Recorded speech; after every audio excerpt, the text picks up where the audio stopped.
Hello friend, आज हम पढ़ेंगे पद। पद जो है वह काव्य खंड का है। ठीक है, आज से हम लोग पढ़ेंगे काव्य खंड। और काव्य खंड में जो भी भिवियाई अध्याय है पहले मैं उसे पढ़ाऊँगी। ठीक है, तो काव्य खंड का सबसे प्रमुख अध्याय हो गया पद। पद दो है, एक सूरदास जी के द्वारा लिखा गया है और एक तुलसीदास जी के द्वारा लिखा गया है। ठीक है, तो एग्ज़ाम में ये आपको 5 नंबर के पूछे जाते हैं। ठीक है, एग्ज़ाम में आपको पूछा जाएगा सूरदास जी के द्वारा रचित पद शीर्षक पाठ का भावार्थ लिखिए। ठीक है, भावार्थ कहिए या सारांश कहिए। तो सर्वप्रथम एग्जाम में आपको पद शीर्षक पाठ का भावार्थ पूछे जाते हैं दीर्घ उत्तरीय प्रश्न के अंतर्गत। ठीक है, ये 5 नंबर के पूछे जाते हैं। तो अब हम आते हैं पद शीर्षक पाठ। ठीक है, तो पद शीर्षक पाठ के कवि हो गए सूरदास। कवि है या काव्य खंड का है, काव्य खंड बोलिए या पद भाग बोलिए। ठीक है, तो पद सूरदास जी का भी है, तुलसीदास जी का भी है। इसके बाद हम लोग तुलसी जी का पद पढ़ेंगे। पहले हम सूरदास जी का पद पढ़ेंगे। तो पद शीर्षक पाठ पढ़ने से पहले सूरदास जी के बारे में हम लोग जान लेते हैं। सूरदास का नाम आप लोग सुने होंगे। वो अंधे थे, वो जन्म से अंधे थे कि बाद में अंधे हो गए, इसका कोई प्रूफ नहीं है। ठीक है, तो सूरदास जी का जन्म जो है अनुमानतः, फिक्स डेट नहीं है, अनुमानतः 1478 ईस्वी में दिल्ली के निकट सीही नामक ग्राम में हुआ था। ठीक है, और निधन यानी इनकी मृत्यु जो है वह 1583 ईस्वी में हुआ। सूरदास जी विनम्र स्वभाव के थे, मृदुभाषी थे। ठीक है, बहुत ही अच्छे व्यक्ति थे। और किन्हीं का कहना है कि सूरदास जी जन्म से अंधे थे दोनों आँखों से, जबकि किन्हीं का कहना है कि सूरदास जी जब बड़े हुए तो बड़े होने के बाद ये दोनों आँखों से इन्हें वंचित होना पड़ा। ठीक है, ये अनुमानित ही है, इसका पूरा सबूत हमें नहीं मिला है। तो सूरदास जी के द्वारा लिखी गई मुख्य कृति हो गई, कृति कहिए रचना कहिए, सूरसागर। आपको एग्ज़ाम में ऑब्जेक्टिव टाइप से पूछे जाएंगे कि सूरसागर किसके द्वारा लिखा गया है। तो सूरसागर सूरदास जी के द्वारा लिखा गया है। ठीक है, और हमारा पद जो है वह सूरसागर से ही लिया गया है।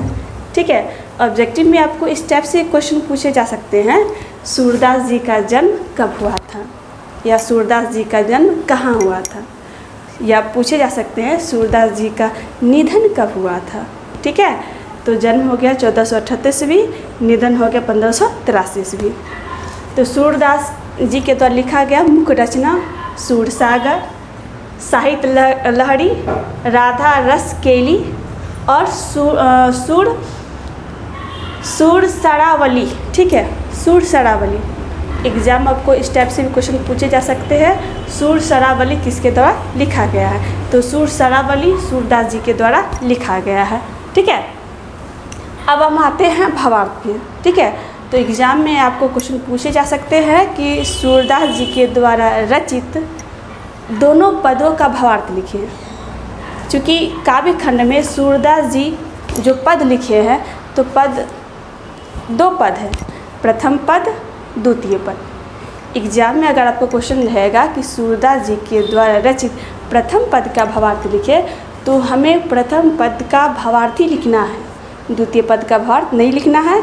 अगर एग्जाम में क्वेश्चन पूछे जाएंगे कि सूरदास जी के द्वारा रचित द्वितीय पद का भावार्थ लिखे, तो हमें द्वितीय पद का ही भावार्थ देना है, प्रथम पद का नहीं देना है। अगर एग्जाम में पूछे जाएंगे कि सूरदास जी के द्वारा रचित दोनों पद का भावार्थ लिखिए, तो हमें दोनों पद का भावार्थ देना है। ठीक है, ना कि सिर्फ एक का देना, एक का छोड़ देना है। दोनों रहेगा दोनों का देंगे, सिंगल रहेगा एक रहेगा एक का देंगे। ठीक है, अब देखिए, तो प्रथम पद शीर्षक पाठ में सूरदास जी बालक कृष्ण की लीलाओं का वर्णन किए हैं। यानी पद शीर्षक पाठ में बालक कृष्ण के वात्सल्य रस का वर्णन किया गया है। प्रथम पद में सूरदास जी बालक कृष्ण को जगाने का प्रयास किए हैं, जबकि द्वितीय पद में सूरदास जी ने बालक कृष्ण की लीलाओं का वर्णन किए हैं।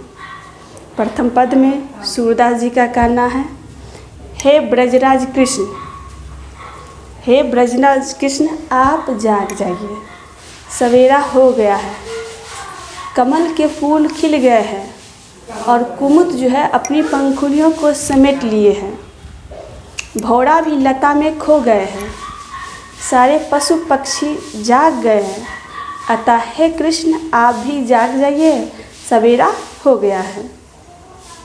गाय दूध पिलाने के लिए बछड़े की ओर दौड़ रही है, या कह सकते हैं बछड़ा जो है वह गाय की ओर दूध पीने के लिए गाय की ओर दौड़ रही है। सारे नर और नारी जाग गए हैं, अतः आप भी जाग जाइए, सवेरा हो गया है, चंद्रमा का प्रकाश मध्यम हो गया है, सूर्य का प्रकाश तेज हो गया है, अब आप भी जाग जाइए। तो इस प्रकार प्रथम पद में सूरदास जी ने बालक कृष्ण को जगाने का प्रयास किए हैं, जबकि द्वितीय पद में सूरदास जी ने बालक की लीलाओं का वर्णन किए हैं। सूरदास जी का कहना है, बालक कृष्ण नंदराज की गोद में बैठे हुए हैं और विभिन्न प्रकार की लीला कर रहे हैं। बालक कृष्ण जो है वह दूध में मिश्री मिला के खा रहे हैं, वह बेसन की बनी हुई विभिन्न प्रकार की सामग्री खा रहे हैं, वह दही खा रहे हैं, बड़ा खा रहे हैं, मक्खन खा रहे हैं, यानी विभिन्न प्रकार का व्यंजन खा रहे हैं। कुछ खुद खाते हैं, कुछ नंदराज के मुख में डालते हैं और कुछ धरती पर गिराते हैं। यह जो बालक कृष्ण की लीला है तीनों लोकों में कहीं भी देखने को नहीं मिल रहा है। इसका लाभ माँ यशोदा को देखने को मिल रहा है, जो कि तीनों लोकों में अति दुर्लभ है। ठीक है। अंत में जो है नंदराज भोजन करने के बाद हाथ मुंह धोते हैं और बालक कृष्ण से जूठन की मांग करते हैं। तो ये था हमारा भावार्थ। अब इसको हम पंक्तिबद्ध समझेंगे। ठीक है। तो ये पंक्ति हो गया प्रथम पद का। अब मैं पंक्ति इसको आप लिखना चाहे तो आप लिख सकते हैं, जो कि हमारे डिस्क्रिप्शन बॉक्स में दिया जाएगा। ठीक है। उसमें आप उसके द्वारा आप लिंक पर क्लिक करके आप लिख सकते हैं। ठीक है। अब आइए इसको हम पंक्ति को समझते हैं। देखिए, जागे ब्रजराज कुंवर, जागे ब्रजराज कुंवर, कुंवर यहाँ कहा गया है बालक कृष्ण को। ठीक है। तो जागे ब्रजराज कुंवर यानी इस पंक्ति में जो है बालक कृष्ण को सूरदास जी जगाने का प्रयास कर रहे हैं। सूरदास जी बालक कृष्ण को कर रहे हैं, हे कृष्ण, हे ब्रजराज कृष्ण आप जाग जाइए, है ना। जागे ब्रजराज कुंवर यानी हे ब्रजराज कृष्ण आप जाग जाइए। कमल कुसुम फूले यानी कमल और कुसुम के फूल भी क्या हो गए हैं, खिल गए हैं। कमल कुसुम फूले, कमल और कुसुम के फूल भी खिल गए हैं। कुमुद वृंद संकुचित भये भृंग लता भूले यानी कुमुद क्या किए, अपनी पंखुड़ियों को समेट ली हैं और भौरा लता में भूले यानी भौरा क्या हो गया है, लता में खो गए हैं। देखिए, जब फूल खिलता है तो लता जब फूल खिलता है तो भौरा जो होता है वह उस फूल पर मंडराने लगता है। यानी जब सवेरा होता है फूल खिलता है और भौरा उसके आगे पीछे मंडराने लगता है। तो उसी प्रकार यहाँ कहा गया है, कुमुद वृंद संकुचित भय भृंग लता भूले यानी फूल जो है वह पूर्ण रूप से खिल गया है और उस फूल पे भौरा चारों ओर से मंडराने लगा है, यानी उस फूल में वो भौरा भी खो गया है। ठीक है। तमचुर खग रोड सुनही बोलत बनराई। ठीक है। रामती गो खड़किन में बछड़ा ही धाई।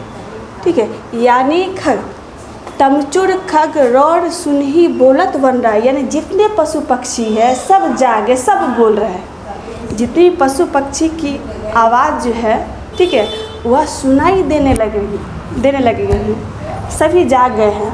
रामती गो खड़कनी में बछड़ा ही धाई, गौशाला में जो बछड़ा जो है, ठीक है, यानी गौशाला में जो गाय है वह राम रही है। गौशाला में बछड़ा राम रही है, गौशाला में गाय जो है वह राम रही है बछड़ा को दूध पिलाने के लिए। ये हम कह सकते हैं कि बछड़ा जो है वह दूध पीने के लिए गाय की ओर दौड़ रही है, ठीक है। और गाय भी जो है वह राम रही है। सवेरा होता है, बछड़ा दूध पीने के लिए गाय की ओर जाते हैं और गाय भी जो है वह राम रही है, ठीक है, राम रही है, ठीक है।